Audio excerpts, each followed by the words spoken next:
Hey y'all, today I'm going to show you how to make one of the easiest and probably my favorite pie ever, gluten-free chocolate chess pie. It's unlike any pie you've ever had. Think of if a brownie and chocolate fudge had a baby in a flaky, buttery pie crust. You'll fall in love with this pie, y'all. So let's get into it and I'll show you how to make it. Seriously, it's one of the easiest pies you'll ever make. It starts with 1.5 cups or 300 grams of sugar. And then I like to add a pinch of salt as well. And then a 1/4 cup or 24 grams of unsweetened cocoa powder. And I'll just give this a whisk. Y'all, this pie is something that I've loved, absolutely loved, since I was a kid, and our neighbors would always bring it to Thanksgiving dinner. We always got together with a few of our very close neighbors for most Thanksgiving dinners because we lived so far away from our extended family, or at least my family did because my dad was in the military.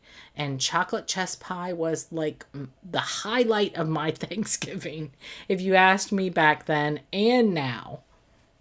Okay, I'll add 2 eggs at room temperature, and I want to give these a good whisk into the dry ingredients because I don't want there to be any little lumps of like cooked egg yolk. You know how sugar can cook egg yolks if they sit too long on the sugar.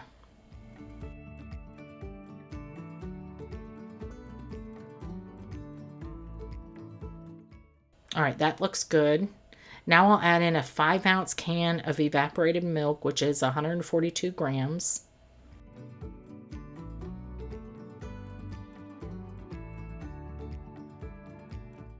And then 4 tablespoons or 56 grams of melted butter.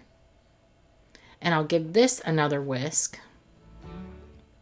And y'all, in the video, I forgot to add my vanilla, so make sure you add a teaspoon of vanilla at this point. And the filling is done, y'all. It's just that easy. I par-baked my gluten-free pie crust, and while I'm removing the rice and pouring the batter in, I'll explain how I did it. I added 3 cups or 420 grams of my gluten-free all-purpose flour blend to a food processor, along with 1 teaspoon or 6 grams of kosher salt. Then added 1.5 cups or 339 grams of very cold cubed butter. I pulsed the mixture 7 to 8 times and then added 1 egg mixed with 1 tablespoon of white vinegar and a 1/4 cup of ice cold water. I pulsed it again, adding more cold water until the dough held together. I portioned it out onto 2 sheets of plastic wrap, pressed it into discs, and chilled it for 30 minutes. Then I rolled out the dough, placed it into a pie plate, and froze it for 15 minutes. I then pricked the bottom and sides with a fork and lined the crust with parchment paper. I added my pie weights, in this case rice, all the way to the top, and baked the crust for 15 to 20 minutes at 375 F. or until just set and lightly golden around the edges.